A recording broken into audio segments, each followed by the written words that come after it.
ప్రియమైన వారలారా, ప్రభువైన యేసుక్రీస్తు నామంలో ఈ యొక్క ఉదయకాల సమయమున మీ అందరికీ నా యొక్క హృదయపూర్వక వందనాలు తెలుపుకుంటున్నాను. ఈ రోజంతా కూడా మీరు చేయబోయే అన్ని విషయాల్లో దేవుని హస్తం మీకు తోడుండి మిమ్మల్ని నడిపించును గాక. ప్రియులారా, ఒక వచనాన్ని మనం చదువుకుందాం. ప్రియులారా, ఈరోజు మనం ధ్యానించుకోబోయేటువంటి అంశం ఏంటంటే, మన పరిస్థితిని మార్చేటువంటి దేవుడు, మన పరిస్థితిని మార్చే దేవుడు అనేటువంటి అంశం మీద మనం ఈరోజు దేవుని యొక్క వాక్యాన్ని మనము నేర్చుకుందాం. ప్రియులారా, మొదటి రాజుల గ్రంథము 17వ అధ్యాయము 9వ వచనం నుండి మనము ఒక సంఘటన మనం చూడగలము. ఇశ్రాయేల్ దేశం మీద దేవుడు 3.5 సంవత్సరము వర్షాన్ని ఆపివేస్తున్నాడు. ప్రియులారా, అంతవరకు ఆ ఏలియా ప్రవక్త కెరీత్ అనేటువంటి ఆ యొక్క చెరువు దగ్గర ఉండి ఆయన ఆ యొక్క నీళ్లు తాగుతున్నాడు. పక్షులు ఆయనకి ఉదయకాలము సాయంకాలము ఆయనకి రొట్టెను మాంసాన్ని తీసుకొచ్చి ఆయన్ని పోషిస్తున్నవి. ప్రియులారా, ఇప్పుడు వర్షము అక్కడ లేదు కాబట్టి ఆ యొక్క చెరువు కూడా ఎండిపోతుంది. ఇప్పుడు ఏలియా తన గురించి బాధపడడానికి ముందుగా దేవుడు ఏలియా గురించి ఆలోచించాడండి. ఎందుకంటే ఏలియా తన కొరకు జీవించేటువంటి ఒక ప్రవక్త, తన బిడ్డ కాబట్టి, తన సేవకుడు కాబట్టి ఏలియా తన గురించి ఆలోచించడానికి ముందుగానే దేవుడు ఏలియా గురించి ఆలోచించాడు. ప్రియులారా, నేను మీకు ఒక విషయాన్ని చెప్పాలని చెప్పి నేను ఇష్టపడుతున్నాను. ప్రియులారా, మీరు దేవునితో ఉంటే, మీరు దేవునితో నడిచితే, మీరు దేవుని కొరకై జీవిస్తే దేవుడు మిమ్మల్ని గురించి ఆలోచించేటువంటి దేవుడిగా ఉంటున్నాడు. ప్రియులారా, ఇప్పుడు దేవుడు ఏలియా గురించి బాధపడుతున్నాడు. ప్రియులారా, ఇప్పుడు దేవుడు అంటున్నాడు, ఆయన పరిస్థితిని, ఏలియా పరిస్థితిని దేవుడు బాగా ఎరిగిన దేవుడు కాబట్టి ఇప్పుడు ఆయన అంటున్నాడు, ఏలియా నువ్వు బయలుదేరి సీదోను దగ్గర ఉన్నటువంటి సారీబాతు అనేటువంటి ప్రాంతానికి నువ్వు వెళ్ళు. అక్కడ నిన్ను పోషించడానికి ఒక విధవరాలకు నేను ఆజ్ఞాపించున్నానని దేవుడు అంటున్నాడండి. ఇప్పుడు ఈయన అక్కడికి వెళ్తున్నాడు. దేవుడు చెప్పినటువంటి ఆ యొక్క విధవరాలను చూస్తున్నాడు. ఈయన అంటున్నాడు, ప్రియులారా, అమ్మ నాకు కొంచెము నీళ్లు కావాలి అంటున్నాడు. తాగడానికి నీళ్ళే కదా అడుగుతున్నాడని చెప్పి ఆమె నీళ్ళు తీసుకురావడానికి వెళ్ళినప్పుడు ఈయన అంటున్నాడు, అమ్మ నాకు ఒక చిన్న రొట్టె కూడా కావాలి అంటున్నాడు. కానీ ఆమె పరిస్థితి ఏంటి, తాను తన బిడ్డ చివరిగా భుజించి చనిపోవడానికి ఆమె 2 కట్టిపుల్లలో ఆమె ఏరుకోవడానికి ఆమె వచ్చి ఉందండి. ఇప్పుడు ఆమె దగ్గర కొంత పిడికిడి పిండి మాత్రమే ఉంది, కొంత నూనె మాత్రమే ఉంది. ఆమె అంటుంది, అయ్యా నా దగ్గర పిడికిడి పిండి మాత్రమే ఉంది, కొంత నూనె మాత్రమే ఉంది.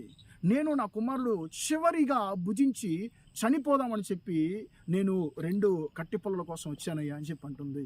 ప్రియులారా, ఆమె పరిస్థితి ఏంటి, ఆమె భుజించేటువంటి భోజనము చివరి భోజనము. దేవుడు ఆమె యొక్క పరిస్థితిని కూడా ఆయన ఆలోచించే దేవుడు, ఆ ఎరిగిన దేవుడు. ప్రియులారా, ఇప్పుడు దేవుడు ఒక్క సంఘటన ద్వారా, ఒక్క ఇన్సిడెంట్ ద్వారా, ఒక్క అద్భుతం ద్వారా వీరి ఇద్దరి యొక్క పరిస్థితిని దేవుడు మార్చబోతున్నాడండి.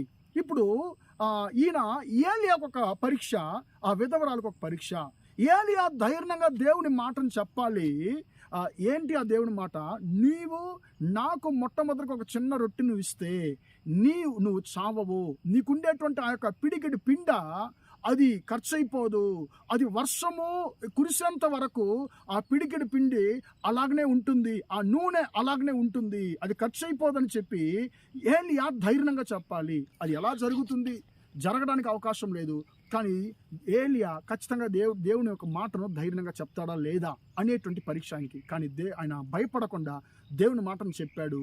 నీవు మొట్టమొదటిగా నాకొక చిన్న రొట్టెను నువ్వు చేసి నాకు ఇచ్చినట్లయితే నీవు ఈ యొక్క దేశం మీద యెహోవా వర్షాన్ని కురిపించే వరకు ఆ పిండి అది తీరిపోదు, ఆ యొక్క నూనె కూడా అది ఖర్చు అయిపోదు అనేటువంటి విషయాన్ని ధైర్యంగా చెప్తున్నాడు. ఇప్పుడు ఆమెకు ఒక పరీక్ష ఏంటంటే, ఆమె దేవుని మాటకు లోబడుతుందా లేకుంటే ఆమె నిర్లక్ష్యం చేస్తుందా అనేటువంటి పరీక్ష ఆమెకు వస్తుంది. ఇప్పుడు ఆమె ఆలోచిస్తుంది, నేను ఎలా చనిపోబోతున్నాను, ఇది నేను భుజించే భోజనం, ఇది చివరి భోజనం ఈ లోకంలో అని చెప్పి ఆలోచిస్తుంది. సరే, ఈయన కూడా పాపం ఆకలితో ఉన్నాడు, ఏదో ఒక చిన్న రొట్టెను మనము చేసి ఇద్దామని చెప్పి ఆమె కూడా ఏం చేస్తుందంటే ఆ మాటకు ఆమె లోబడుతుంది. ప్రియులారా, ఇప్పుడు ఏం జరిగింది, దేవుని యొక్క మాటను ఆమె అంగీకరించింది, దేవుని యొక్క మాటను ఆమె నమ్మింది. పర్వాలేదు, ఈ ప్రవక్త ఏదో చెప్తున్నాడు, పర్వాలేదు, దేవుడు అద్భుతం చేస్తాడని చెప్పి ఆమె దేవుని యొక్క మాటను అంగీకరించింది. ప్రియులారా, ఇప్పుడు ఏం చేస్తుంది, దేవుని యొక్క ప్రవక్త అయినటువంటి ఏలియాకు మొట్టమొదటిగా ఒక రొట్టెను ఆమె కాల్చిస్తుంది. అలాగ చేసినప్పుడు, దేవుని మాటకు లోబడినప్పుడు ప్రియులారా, ఆమె పరిస్థితి మారిపోతుంది. ఏలియా పరిస్థితి మారిపోతుంది. వర్షము కురిసేంత వరకు, ఆ కరువు తీరేంత వరకు ఆ పిడికిడి పిండి మాత్రమే, కొంత నూనె మాత్రమే దేవుడు దాన్ని ఎక్కువగా వర్ధిల్లజేశాడు. ప్రియులారా, ఈరోజు అంటున్నాడు దేవుడు, నీ చేతిలో ఏముందో అది నా చేతికి అప్పగించు నా కుమారుడా, కుమార్తె అని అంటున్నాడు. అయ్యా, నా దగ్గర ఇంతే ఉంది, నా దగ్గర ఇంత డబ్బే ఉంది, నా దగ్గర ఇది మాత్రమే ఉంది, దీంతో నా యొక్క సమస్యలు తీరాలంటే అవకాశం లేదు, నో ఛాన్స్, అది జరగదు, ఏదో గొప్ప అద్భుతం జరిగితేనే అది సాధ్యం అవుతుందని చెప్పి మనం అనుకుంటున్నాం. దేవుడు అంటున్నాడు, నీ దగ్గర ఉండేటువంటి ఆ కొంతను నా చేతికి అప్పగించు, నేను దాన్ని వర్ధిల్ల చేస్తానని దేవుడు అంటున్నాడు. ప్రియులారా, ఆ వెధవరాలు తన దగ్గర ఉన్నటువంటి ఆ కొంత పిండిని, ఆ కొంత నూనెను దేవుని చేతికి అప్పగించి దేవుని మాటకు లోబడింది. ఏలియా పరిస్థితి అందువల్ల మారింది. ఆ వెధవరాల పరిస్థితి కూడా దేవుడు మార్చాడు. ప్రియులారా, ఈరోజు దేవుడు నీ పరిస్థితిని మార్చడానికైనా ఆయన సిద్ధపడుతున్నాడు, మార్చడానికి ఆయన సిద్ధంగా ఉన్నాడు. కానీ మనము దేవుని మాటకు మనము లోబడదాము, మన పరిస్థితులు ఖచ్చితంగా దేవుడు మారుస్తాడు. ప్రార్థన చేద్దాం. ప్రేమగల మా తండ్రి, దయగల దేవ, ఇంతవరకు మాటలు విన్న మీ బిడ్డలను దీవించండి, ఆశీర్వదించండి. తండ్రి యేసయ్య, మీకు లోబడినప్పుడు, మీ మాటలు నమ్మినప్పుడు తండ్రి, మా యొక్క పరిస్థితులను ఎరిగి ఉన్న దేవుడు మా పరిస్థితులను మారుస్తామని చెప్పి వాగ్దానం చేశావు. తండ్రి, మీ బిడ్డల చేతిలో తండ్రి ఉన్నటువంటి ఆ కొంతను తండ్రి మీ బిడ్డలు నీ చేతికి అప్పగించున్నారు, దాన్ని ఎక్కువగా మీరు వర్ధిల్ల చేయమని ప్రార్థిస్తున్నాను. మరి సమస్యలు తీరమని ప్రార్థిస్తున్నాను.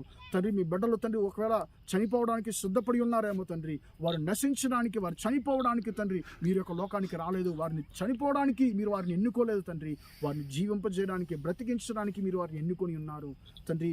మీరు యొక్క జీవితంలో తండ్రి వారిని జీవింపజేయండి, బ్రతికించండి, ఒక సమస్యలో మార్చండి తండ్రి. యేసు నామంలో తండ్రి, వారు ఎక్కడైతే తల వంచుకొని తిరిగారో తండ్రి, అక్కడే తండ్రి వారు తలెత్తుకొని తిరగడానికి కృప దయచేయండి, వారి తలని హెచ్చించమని ప్రార్థిస్తున్నాను. యేసు నామంలో ఈ రోజంతా కూడా మా సహోదర సహోదరులు చేసేటువంటి అన్ని విషయాల్లో మీ హస్తం తోడుండి జయాన్ని కలుగు చేయను గాకని యేసు నామములో ప్రార్థిస్తున్నాను తండ్రి.